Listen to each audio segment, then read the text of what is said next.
भड़वागिरी की भी हद होती है यार। नहीं नहीं नहीं, ये इस तरीके के शब्द नहीं, दलाली की भी हद होती है। आलोक जी, अभी आपने देखा अजय आलोक ने वीवीआईपी मूवमेंट के आरोप पर सवाल उठाया, कहा कि कोई वीवीआईपी मूवमेंट था ही नहीं। राहुल गांधी ने कहा है कि सुरक्षा व्यवस्था का पूरा ध्यान वीवीआईपी मूवमेंट की तरफ था, इसीलिए ऐसा हादसा हुआ। लेकिन साफ तौर पर सरकार कह रही है कि कोई वीवीआईपी मूवमेंट था ही नहीं। देखिए, सरकार तो बहुत दिन से कह रही है कि बहुत दिव्य और भव्य आयोजन हो रहा है और पूरी तरह से वो तो अपने चार चौबंद पूरा करके बैठे हुए थे। जी न्यूज ने भी कहा कि वहां पर सब कुछ चाक चौबंद व्यवस्था थी, उसके बावजूद कैसा हो गया। मतलब आप लोग खुद ही सर्टिफिकेट दे रहे हैं, जी न्यूज भी सर्टिफिकेट दे रहा, सरकार तो देगी ही। सैकड़ों लोग मर गए वहां पर। आज 18 घंटे होने के बाद भी यही सवाल नहीं पूछा जा रहा कितने मृतक हो गए, किसी को नहीं पता है। और फिर भी चाक चौबंद था सब कुछ, कोई वीआईपी मूवमेंट नहीं थी। फिर वो 28 पंटून पुल जो थे, पीपा पुल जिसको बोलते हैं, वो नवाज शरीफ ने बंद करवा दिए थे। इंटरनेशनल साजिश होगी जरूर इसमें। शर्म नहीं आती इन लोगों को? देश से माफी नहीं मांगनी चाहिए?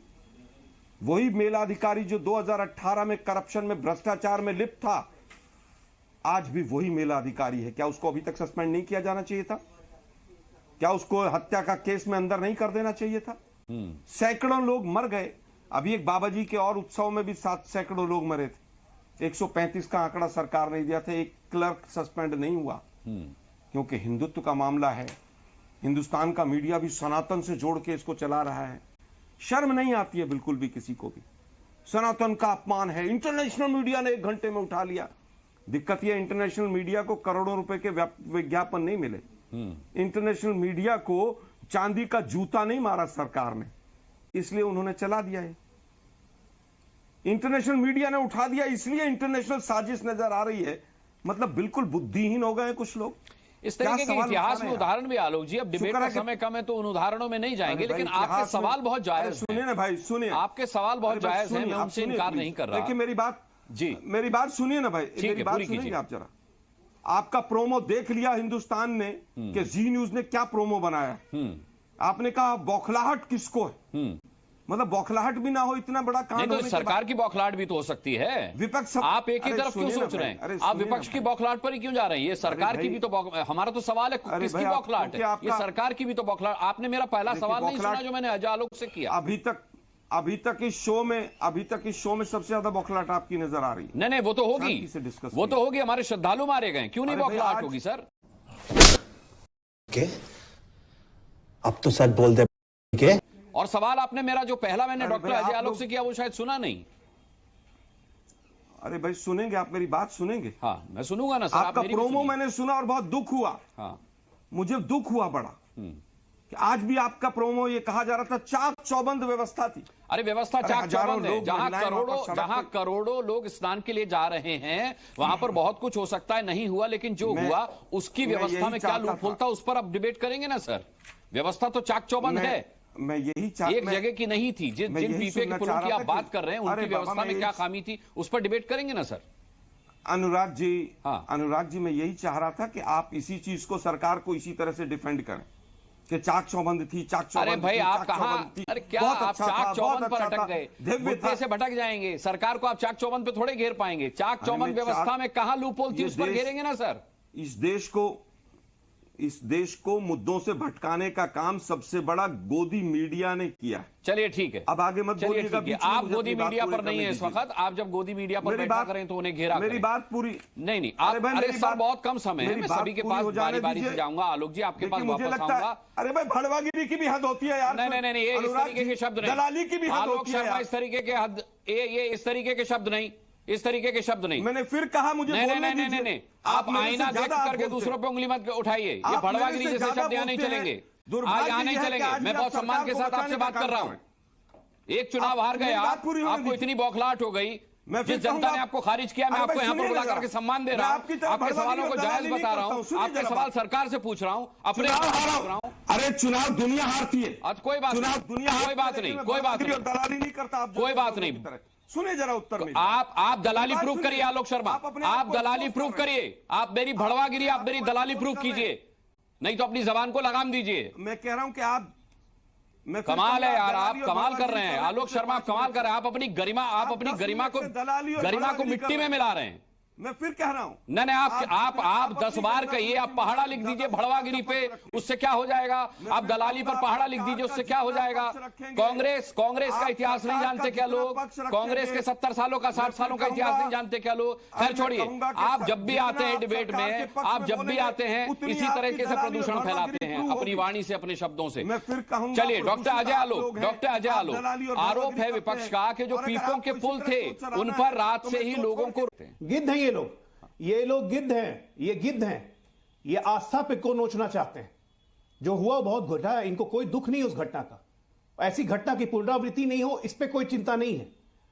वो चिंता तो सरकार को करनी है ना, इसी को तो गिद्ध कहते हैं। वो चिंता तो सरकार को करनी है। सरकार, हम तो कर ही रहे हैं, हम तो कर ही रहे हैं। इनकी चिंता है कि कुंभ चल कैसे रहा है, इनकी चिंता यह है कि आस्था कैसे बनी हुई है, नहीं बची है तो बात नहीं है। बात यह है कि सब आगे से पुनरावृत्ति मत बोल रहे हो। ये वीआईपी कल्चर का ढोंग रखने वाले यहाँ पे देश जी का ज्ञान दे रहे हैं लोग घायल हुए हैं और आप गिद्ध भाषा का इस्तेमाल कर रहे हैं। कैसी भाषाओं का इस्तेमाल?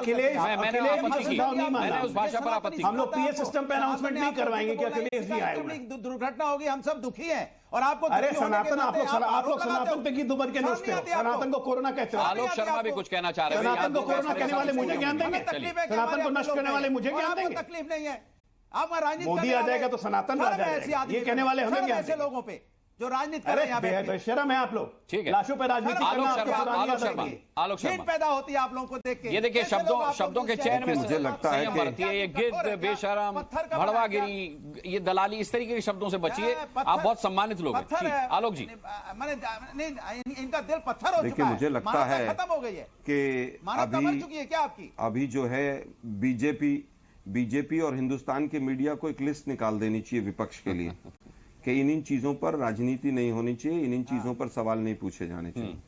भारत पाकिस्तान का विषय हो, सवाल नहीं पूछेगा कोई। किसान आंदोलन हो, कोई सवाल नहीं पूछेगा। हाथरस का मामला हो तो बेटी पर राजनीति नहीं होगी। अगर वहां पर सैकड़ों लोग मर जाएंगे, उसके ऊपर राजनीति नहीं होगी। तो मुझे लगता है कि मीडिया को और बीजेपी को एक लिस्ट निकाल देनी चाहिए कि विपक्ष इन पर राजनीति नहीं करेगा।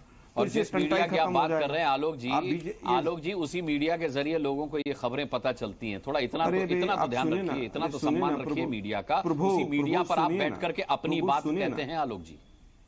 अरे भाई, उसी डिबेट में आप लोग जाते हैं। पहले आप ही की स्टेटमेंट, अरे प्रभु, आप ही की 4 मिनट पहले की स्टेटमेंट रिपीट की है कि राजनीति नहीं होनी चाहिए। इसलिए आप ही का वाक्य है। थोड़ा सा रिमाइंड करके देख लेना। तो क्या आप इससे इत्तेफाक नहीं रखते कि राजनीति नहीं होनी चाहिए? मैंने आपके कौन से सवाल को सरकार से नहीं पूछा, अजय आलोक से नहीं पूछा, बताइए। मैं फिर कहूंगा, और ये तो मेरे अपने भी सवाल हैं, आपके क्या सवाल पूछना विपक्ष? अरे भाई सुन तो लो यार प्रभु, आज भी आप लोग राजनीति कर रहे हैं। सबसे ज्यादा राजनीति अगर इस देश में कोई कर रहा है तो हिंदुस्तान का गोदी मीडिया कर रहा है। मुझे बोलने दो, नहीं तो मैं और कटे शब्द कर रहा होगा सर, मैं जानता नहीं गोदी मुझे बोलने दो। आज की हालत यह है कि यूपी में मैंने अभी कहा कि 150 से ज्यादा लोग अभी एक बाबा के प्रोग्राम में मरे, लेकिन अजय आलोक जी को सनातन की बड़ी चिंता हो रही है। क्या उससे कुछ थोड़ा बहुत सीख लेते? वहां पर ना ऑक्सीजन थी, ना एक एम्बुलेंस थी। यहां पर हजारों महिलाएं सड़क पर वहां पर लेटी हुई थी, सो रही थी। क्या प्रशासन को नजर नहीं आ रहा था? परसों एक एसडीएम की गाड़ी को पलट दिया गया। क्यों पलट दिया गया? क्योंकि बाकियों की गाड़ियां रुकी हुई थी और अधिकारियों और बीजेपी के नेताओं की गाड़ियां अंदर जा रही थी।